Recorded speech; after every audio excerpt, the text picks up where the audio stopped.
Anche la ginnastica artistica negli ultimi anni sta riscuotendo un certo successo nel mondo dello sport. Infatti la nazionale italiana è riuscita a raggiungere eccellenti risultati alle Olimpiadi grazie alla tenacia delle atlete, tra cui annoveriamo la nostra conterranea catanese Carlotta Ferlito, una valorosa atleta vanto dei siciliani.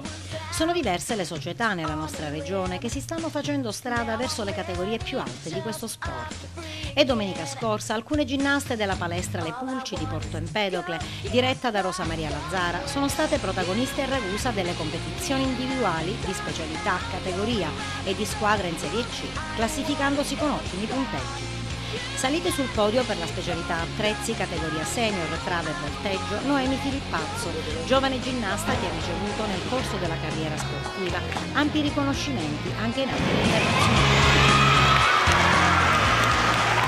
E per le parallele e corpo libero ha raggiunto il massimo livello Giorgio Marullo. Nella categoria junior invece hanno primeggiato per la trave e il corpo libero la giovanissima e pluripremiata Alessia Filippazzo. E per le parallele e il volteggio Selene Midulla, nonostante il lieve infortunio subito durante la gara. Le ginnaste si sono qualificate per le intere fasi interregionali in programma il prossimo 18 novembre a Napoli.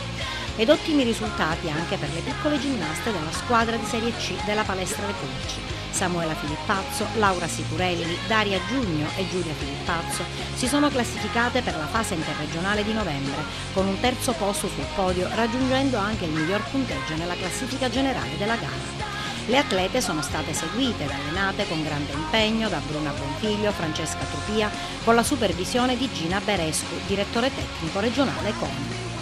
Queste giovani ginnaste, ha dichiarato Rosa Maria Lazzara, si allenano con grande passione ed impegno per raggiungere grandi livelli.